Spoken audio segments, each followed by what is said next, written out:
The wind had stopped, but the forest did not. Snow crunched beneath his boots, sharp against the oppressive silence. Moonlight glinted off frost-covered branches, casting long, crooked shadows that seemed to twitch when he wasn't looking. A solitary cabin loomed ahead, smoke curling lazily from its chimney, but the air smelled of something older, colder, like the forest itself was breathing, waiting. A sudden crack echoed behind him, sharp, like a branch breaking under weight that shouldn't exist. He spun, heart thudding, eyes scanning the skeletal trees. Nothing. Just the moon, just snow, just the brittle hush of winter. Yet something felt off. A shiver traced his spine, and the hairs on his arms lifted. Then he heard it. Laughter.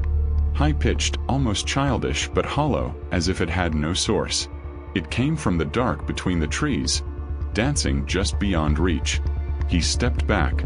The snow beneath his boots shifted unnaturally, as if something unseen had moved there first. "Who's there?" His voice cracked. The only answer was a whisper, carried on the icy wind. "You shouldn't be here." He froze. The shadows around the cabin seemed to deepen, swallowing the moonlight. And then nothing. Silence, thick and suffocating. But the feeling remained. He was being watched. Something was out there waiting. And when he dared to look back toward the treeline, a figure, small, pale, impossibly still, was standing where no one could have been. Breath caught in his throat. He realized the forest wasn't empty. It was alive. And it had noticed him.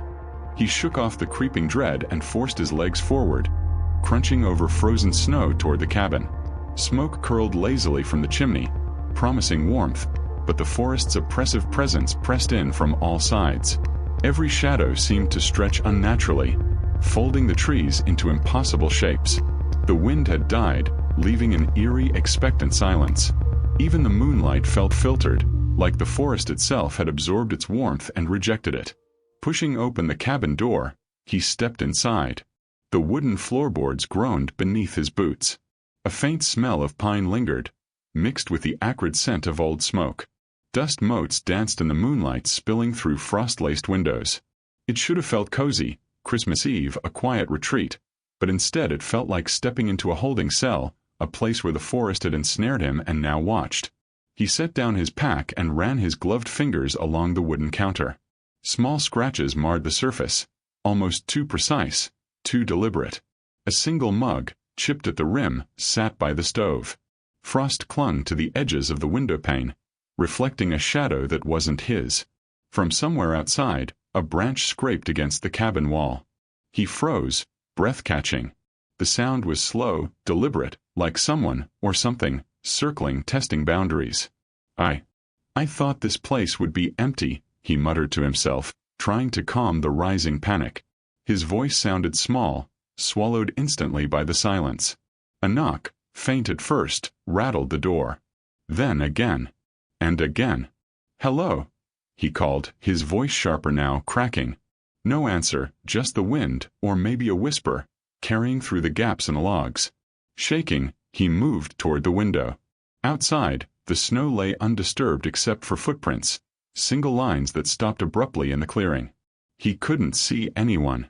And yet something lingered, a presence he could feel pressing in from the edges of the trees. The caretaker had warned him once on the phone. Folks don't come out here after dark. Not on Christmas Eve. Things happen. He had laughed then, dismissing it as old-timer superstition. Now the words stuck in his throat like ice. Inside, he tried to settle. A fire crackled weakly in the stone hearth. The warmth barely touched the edges of the room. Outside, a distant howl or laughter. He couldn't tell which, cut through the stillness, thin and eerie. The hair on the back of his neck rose. Something was watching, something patient. Something that didn't need to move fast to terrify. He checked his phone. No signal. The battery was dwindling. Even the digital world had abandoned him, leaving him alone in the forest's embrace. He was alone, but the forest wasn't. Snow pressed against the windows as if reaching inside. Shadows pooled in corners, deepening when he glanced away. The cabin's familiar objects, tables, chairs, a small Christmas tree in the corner, looked wrong, off balance.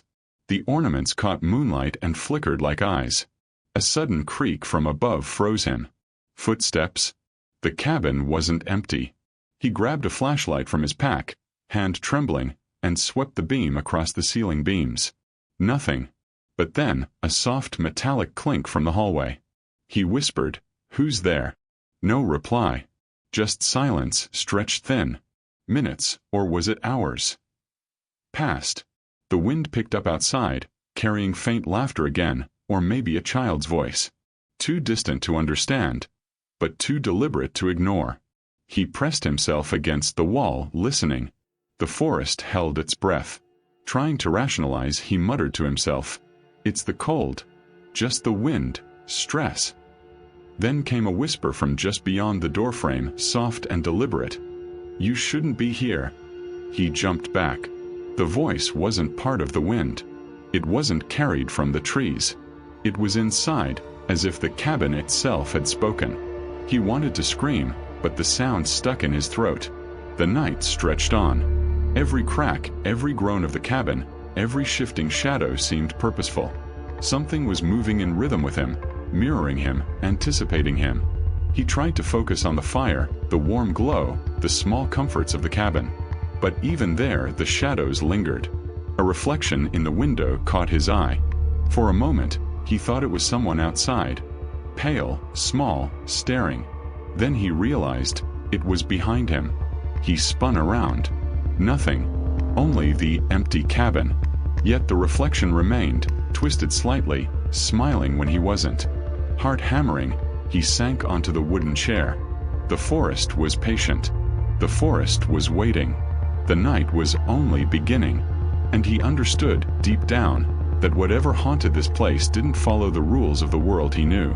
It didn't need to chase. It didn't need to speak. It only needed to exist. And he was trapped inside its awareness. Outside, snow continued to fall. Moonlight glinted on frost. And the forest whispered. The first hours of the night were a blur of shadows and whispers. He sat by the fire, gripping his mug, trying to convince himself it was just the wind, that the forest outside was nothing more than frozen trees creaking under their own weight. But the forest was patient, and it had begun to mark its presence. He noticed the footprints first. Outside the cabin, fresh impressions pressed into the snow. Too small to belong to an adult, too deliberate to belong to an animal. They circled the cabin in an uneven rhythm, stopping at each window as if testing whether he was watching. He pressed his forehead to the glass, tracing the shapes with gloved fingers. They were gone the moment he blinked, leaving only the glint of moonlight on frost. A sudden thump above made him jump. He gripped the edge of the counter, knuckles white. It had sounded like a footstep. He remembered the caretaker's words, echoing through his memory like an incantation. The forest. It remembers who's alone. He had laughed when he heard it on the phone. Now his laughter would not come. Shivering, he tried to focus on small, rational details. The fire flickered, and shadows danced along the walls. But the shadows weren't random. One seemed to linger longer than it should, then bend as if following him. Another reached across the room, stretching toward the door where the faintest draft pressed against the wood. He tried to shake it off, moving toward the window once more. A figure, or something resembling one, stood at the edge of the trees. Pale, small, unmoving. He blinked. It was gone. The reflection in the glass smiled. He hadn't. The hours passed, each one heavier than the last. Snow continued to fall, muffling sounds, but the forest's silence had become oppressive, like a living thing pressing in on the cabin. A faint, metallic clink echoed in the corner of the room. He spun the flashlight beam around. Nothing. But his mind whispered warnings he didn't want to hear. Voices began. Faint at first, just beyond comprehension. Words in a language he couldn't recognize. But they weren't random. They carried urgency, demand. Sometimes they called his name, elongated and distorted. "James, come. Don't leave." He jumped, dropping the flashlight. The beam skittered across the room, landing on the small Christmas tree. The ornaments swayed, though no breeze moved them. He froze. The tree had been perfectly still when he sat down. Something in the forest's stillness felt old, predatory, infinite. He thought of the stories the caretaker had muttered, the warnings he had ignored, the vanished travelers, the children who disappeared on Christmas Eve. At first, they had seemed like old superstition. Now, he understood. They were warnings, marks on a map he had stumbled into unknowingly. Night deepened. Shadows became shapes, shapes became figures, and figures became movement in the corner of his vision. A doll, snow-white, cracked porcelain face, lay at the edge of the hearth. He hadn't placed it there. The doll's eyes glinted in the firelight, unervingly alive. Its head turned slightly toward him, a creaking sound echoing in the cabin as if it had breathed. He swallowed hard. Outside, footsteps circled again, careful, measured, deliberate. He ran to the window, pressed his face to the glass, trying to see. The footprints had returned, now encircling the cabin like a protective ring. Or a trap. He didn't know. The forest did. A voice whispered from the dark. "I've been waiting for you." He stumbled backward. The door rattled. Not wind. Not snow. Something was outside, testing the locks, the boundaries of the cabin. He grabbed a chair and braced it against the door, breath ragged, heart hammering. Flashbacks intruded, unbidden. Christmas Eves passed. Stories of families disappearing in the same forest, leaving no trace but footprints in the snow and twisted, broken ornaments scattered across frozen clearings. The caretaker's words returned. No one leaves here the same. He thought of the children, the laughter. A cold shiver ran down his spine. What if they weren't gone? What if they were waiting, hungry, patient? The forest had memories. It fed on fear, anticipation, and isolation. Hours blurred. Every movement, every sound seemed amplified. The fireplace crackled, shadows leaping like phantoms on the walls. A gust of wind rattled the cabin. He swore the shadows shifted with intelligence, clustering near the corners, retreating when he looked directly at them. Then he heard footsteps inside. Slow, measured. He froze. The sound wasn't from the wind. It was deliberate. A scrape across the floorboards, a metallic clink like chains or keys. His flashlight beam swept across the room, empty. Yet the sound persisted, echoing in the small cabin, circling him, coming closer. He ran to the door, yanking it open. Snow fell into the cabin, swirling in the weak light. Footprints, small, childlike, formed immediately in the powdery floor, stopping mid-step. He followed them outside, heart pounding, lungs burning in the cold. The forest waited. He knew instinctively that it had always waited. Voices swirled around him. The whispers grew coherent, words now forming sentences. "You can't leave. We've been waiting. It's Christmas. Time to play." He stumbled backward, slipping on ice, and fell into the snow. The flashlight beam rolled across the forest floor. Figures moved just beyond its reach. Children, small adults, shadows stretching impossibly long, faces pale and empty, eyes wide and knowing. He tried to run, but the forest seemed to shift, rearranging paths, branches reaching like hands to trip him. Trees closed in, guiding him toward the center of the clearing. Panic surged, primal and raw. He shouted, trying to call for help, but his voice returned distorted, echoing from every direction at once. Then came a whisper directly in his ear. "You belong here now." He spun, but no one was there. Only the forest, alive with anticipation, patient, infinite. His breath frosted in the air. The snow around him trembled as though the forest itself was breathing. Every step he took was mirrored, anticipated, countered. Escape was impossible. He realized then that the forest didn't chase. It didn't need to. It surrounded, observed, and slowly consumed the mind, feeding on fear and memory. He remembered the vanished travelers, the warnings, the laughter that followed every solitary hiker. He was alone, and yet he was not. The forest was patient. And he had been noticed. Back at the cabin, the fire had died. Shadows clung to the walls, elongated, creeping, twisting into shapes that seemed human but weren't. The Christmas tree ornaments swung gently, though no wind moved them. A doll's head rotated again, following his gaze. The whispers intensified, now a chorus. "We've been waiting. We've always been waiting. Now it's your turn." His mind spiraled. He could hear it in his bones, feel it pressing against him, inescapable. He was part of the story now. Part of the forest. Every rational thought, every attempt at explanation, slipped through his fingers like snow. And then, he heard the laughter again. Close this time. Behind him, soft but unmistakable. He dared not look. The forest had learned patience. And patience was its weapon. The night stretched infinitely. He was caught, observed, trapped within an ecosystem of fear older than memory.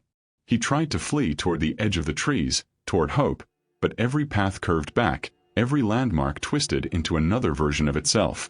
The forest was not static. It was sentient. It knew him. It remembered him. He had thought the night would pass, that dawn would bring relief. But the forest didn't follow the rules of the sun.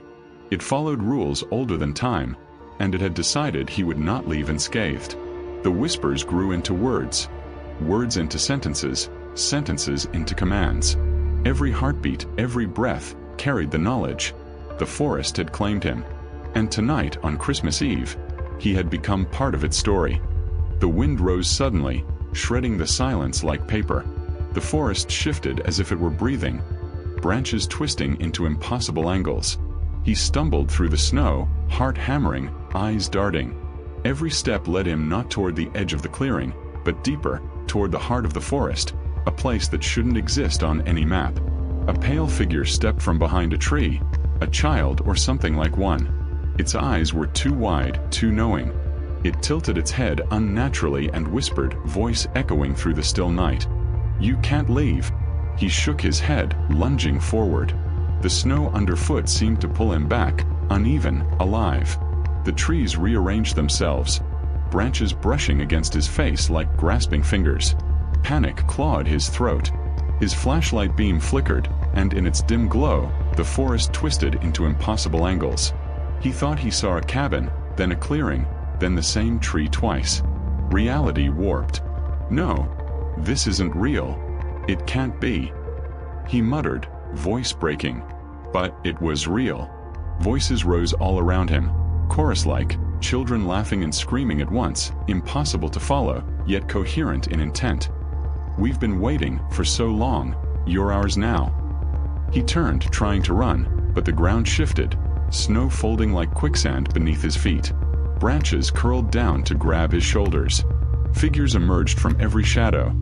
Children, adults, silhouettes of people who had vanished on Christmas Eve decades ago.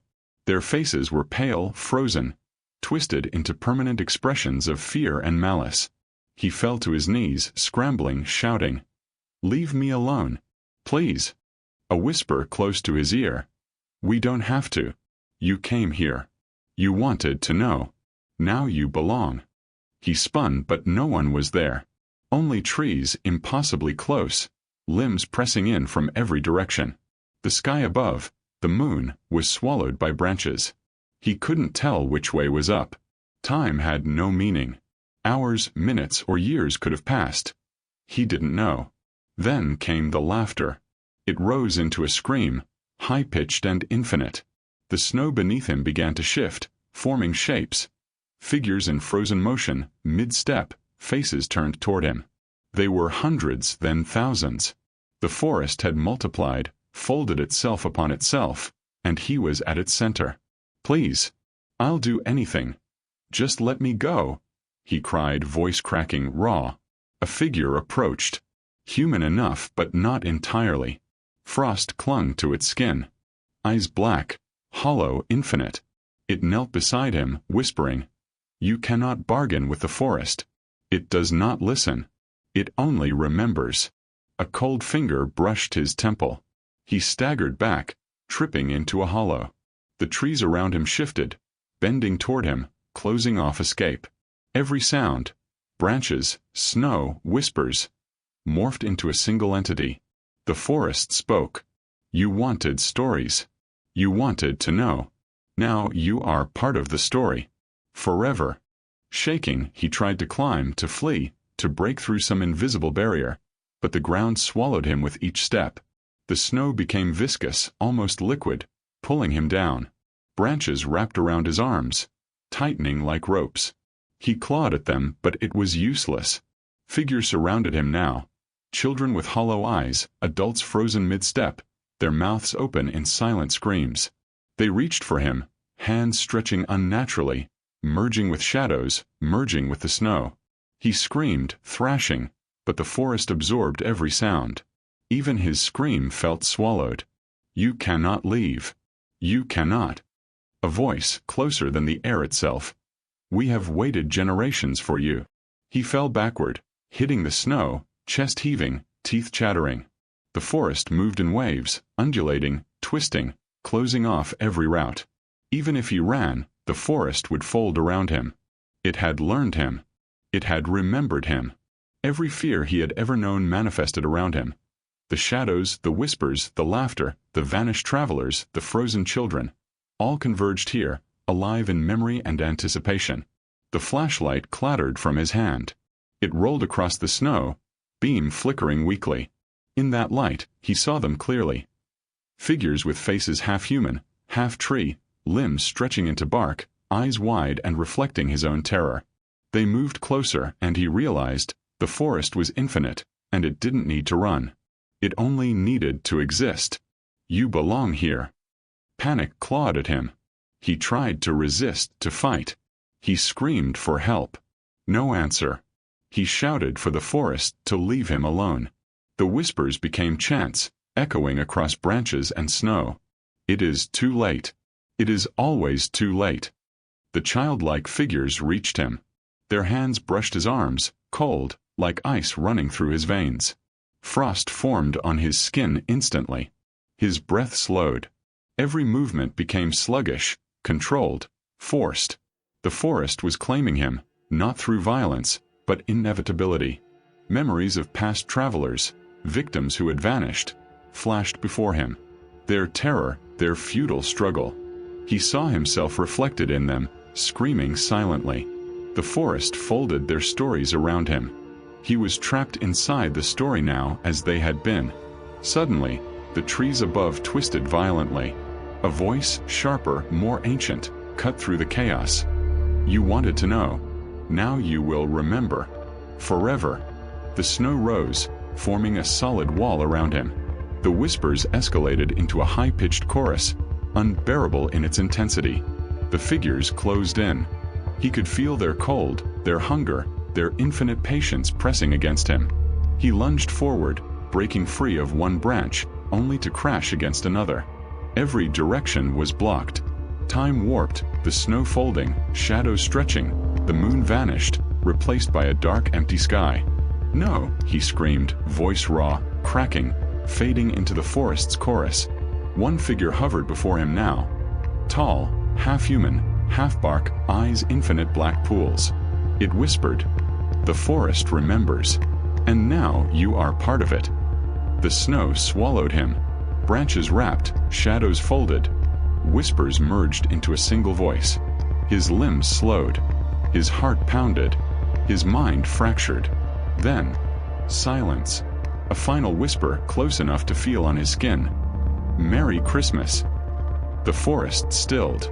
The snow lay undisturbed. The shadows receded, but their memory remained, etched into the air, the trees and the silence. The forest had taken him, not with violence, but inevitability. He was no longer a visitor. He was part of its story, a ghost among ghosts, waiting for the next curiosity, the next Christmas Eve. Far off, beyond the trees, the faintest sound of children laughing carried on the wind. The forest waited, and it always would.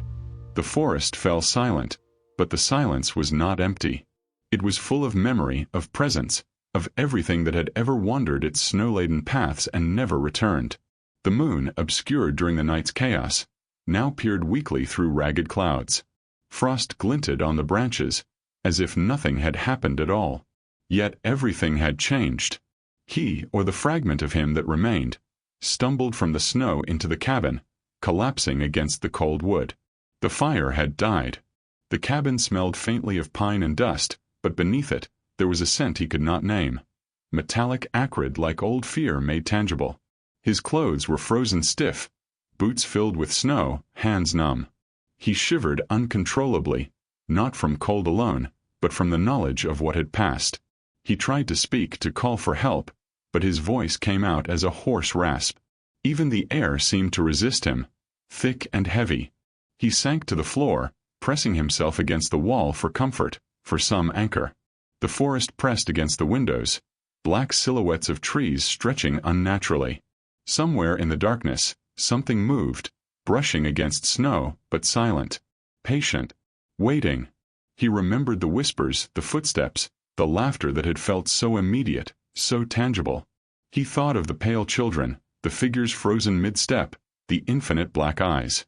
Their presence lingered in his mind like smoke, curling into every thought. The forest had not only observed him, it had rewritten him, folded him into its memory. His thoughts drifted. How many Christmas Eves had he imagined would pass safely? How many nights had he believed the stories were just stories? He realized, with a hollow sinking in his chest, that the forest did not care about belief or disbelief. It remembered, and it had chosen him. Outside, the snow lay undisturbed.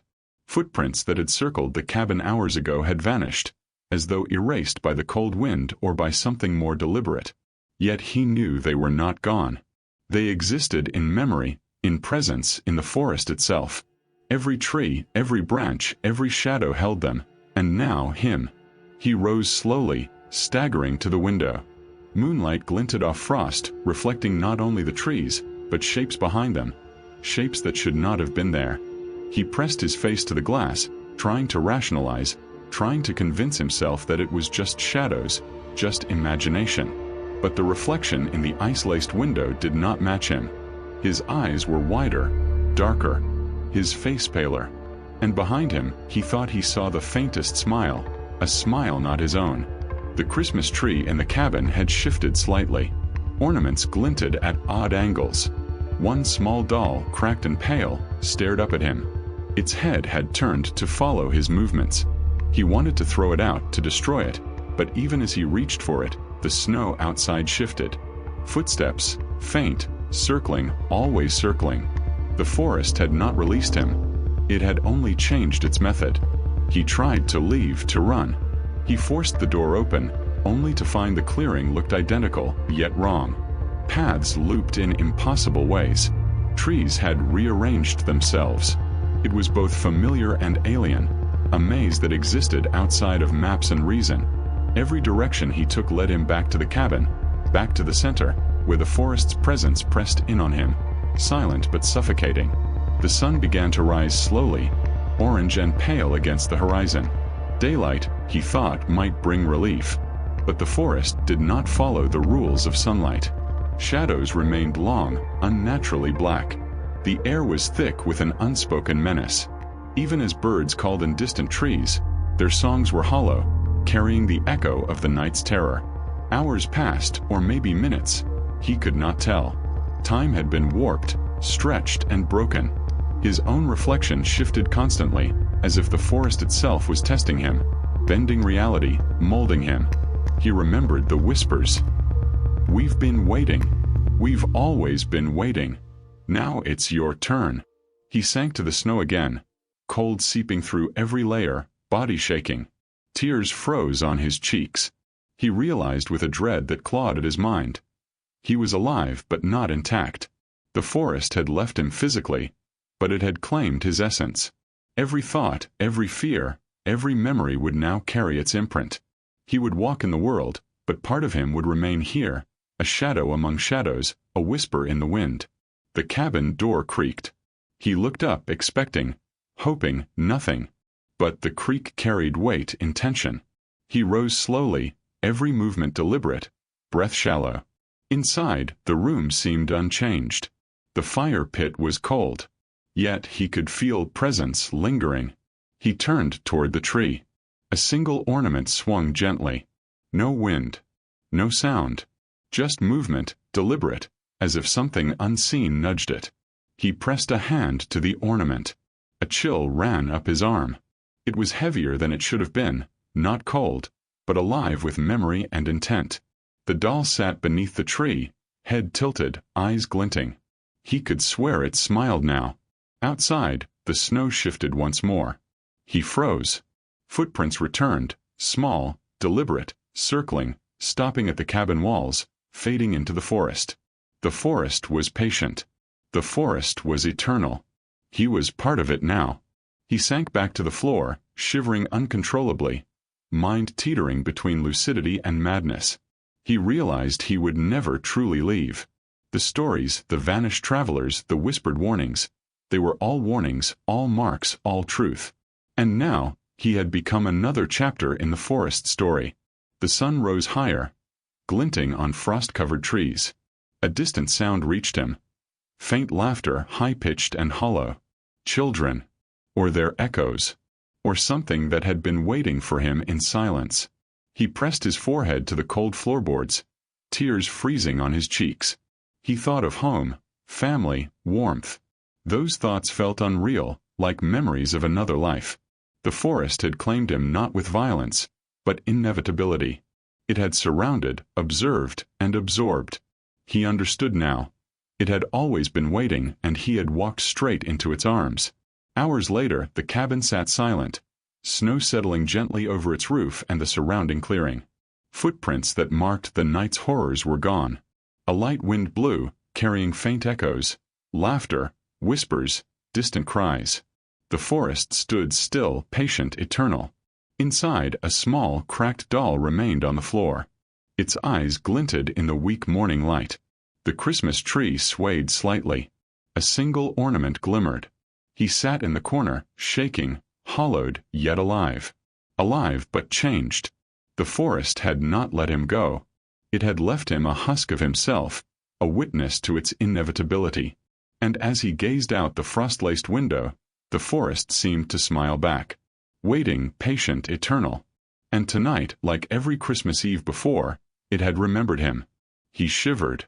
A single, whispering thought traced through his mind. Every Christmas Eve the forest waits, and tonight it remembered me. Silence fell again. But it was not empty. It was full.